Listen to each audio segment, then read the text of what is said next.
Sabe aquela pergunta que fica na cabeça de muita gente? É uma questão bem forte.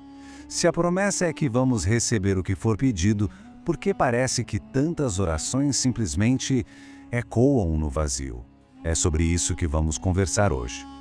E a gente vê por aí, né? Na televisão, nas redes sociais, um monte de testemunhos de pessoas que pediram e receberam, e isso, claro, pode fazer essa dúvida doer ainda mais, se tornar algo bem pessoal e até urgente.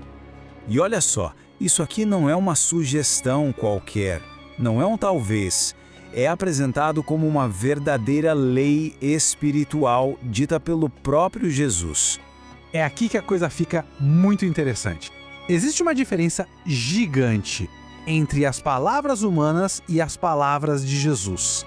Pensa bem, as nossas promessas podem falhar, né? Mas as palavras deles são tratadas como decretos, coisas absolutas, imutáveis. Elas são a própria realidade. Então vamos juntar as peças. Se a lei é absoluta, se a promessa é firme, e se Deus não muda, como a Bíblia afirma lá em Malaquias, a inconsistência que a gente vê nos resultados, bom, ela tem que vir de outro lugar. O problema, então, não está na promessa. Isso nos joga direto num paradoxo profundo que precisa de um diagnóstico. Se o decreto não falha, por que os resultados são tão diferentes de pessoa para pessoa? O mais incrível é que a própria Escritura nos dá a resposta. O apóstolo Tiago, ele vai direto ao ponto, sem rodeios. A explicação dele é surpreendente de tão direta. Ele basicamente diz que o problema não está com quem ouve o pedido, mas em como o pedido é feito. E o que seria esse pedir mal? Significa que existe uma desconexão no processo. É como tentar abrir uma porta com a chave errada. A forma como se pede acaba anulando a força do decreto. Mas a boa notícia é que a Bíblia não só aponta o problema, ela mostra o caminho certo. E aqui está o ponto-chave. A oração, para ser eficaz, não é um ato isolado, ela é mais como uma harmonia, sabe? Uma sintonia de 4 ações diferentes que precisam trabalhar juntas para alinhar o que se pede com o que se recebe. E quais são essas 4 ações? São essas aqui: verbalizar, gesticular, sentir e pensar. Cada uma delas tem um papel fundamental. Então vamos mergulhar em cada uma para entender como se constrói um pedido completo, um pedido poderoso.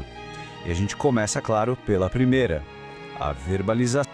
Certo! Vamos lá. A primeira ação, verbalizar. Tudo começa com a palavra falada. Existe um princípio espiritual muito forte por trás da confissão com a boca. O ato de dar voz ao desejo, de falar o que se quer em voz alta, é o primeiríssimo passo para trazer algo para a realidade. A história do cego Bartimeu é fantástica para ilustrar isso. Pensa bem, era óbvio que Jesus sabia que ele era cego, mas mesmo assim, ele para e pergunta: "Que queres que te faça?" Ele queria ouvir o pedido. Isso mostra o valor imenso que a palavra falada tem, o poder de um pedido claro e detalhado. Ok, o pedido foi verbalizado. E agora? Agora a gente passa para a segunda parte. A ação, o gesto. Não adianta só falar. O pedido precisa de um corpo para se manifestar.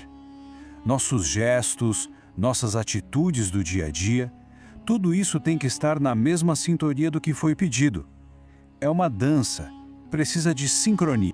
A analogia do pássaro é perfeita. Imagina um passarinho num fio de luz. O que o mantém firme ali é o ato físico de flexionar o joelho, de se prender no fio. A ação dele garante a firmeza. Para nós é a mesma coisa. Nossas ações, elas prendem a vitória. Não dá para pedir prosperidade e ser descuidado com o que já se tem. Por exemplo, uma coisa contradiz a outra. Falamos, agimos, e agora? Agora a gente chega no coração da coisa. O terceiro elemento, o sentimento. Um pedido que sai só da boca, sem emoção de verdade, é um pedido incompleto. Fica faltando a alma. E essa passagem de Isaías é muito forte. Ela mostra que não adianta só mover os lábios, honrar com a boca, se o coração está longe. O que se busca é um coração que está ali, presente, 100% engajado no altar da oração. E isso não vale só no campo espiritual. Pensa no mundo dos negócios. O segredo de muitos líderes de sucesso foi exatamente esse. Quando eram empregados, já trabalhavam com o sentimento de donos. Essa emoção, esse sentimento, é uma força de criação poderosíssima. E para fechar esse quarteto, a gente chega na quarta e última ação, o pensamento, a mente. Ela precisa estar focada, alinhada com o pedido. Não pode estar vagando, cheia de dúvida ou imaginando o contrário do que se pediu. E esse provérbio é um clássico, e não é à toa.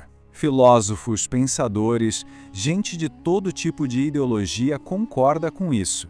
Uma pessoa se torna aquilo que ela imagina em seu coração. Para mudar a vida, o primeiro passo é mudar o pensamento. Não tem como fugir disso. Bom, então temos as 4 ações alinhadas: a fala, o gesto, o sentimento e o pensamento. Mas tem mais uma coisa, um princípio final que funciona como um amplificador de tudo isso, algo que potencializa o resultado de uma forma incrível. Jesus trouxe um conceito que é um verdadeiro multiplicador espiritual: a concordância. Quando 2 ou mais pessoas concordam aqui na Terra sobre o que estão pedindo, isso libera um poder amplificado. É algo capaz de ligar coisas na Terra e também no céu. É muito forte. Então, no fim das contas, o que a gente entende é o seguinte: a oração não é um desejo passivo que se joga para o universo. Não. É uma ação integral, uma prática ativa que envolve a pessoa por inteiro. O falar, o agir, o sentir e o pensar. Tudo em harmonia. A pergunta que fica no ar é: como é que essa harmonia pode transformar completamente a forma como se pede e principalmente como se recebe?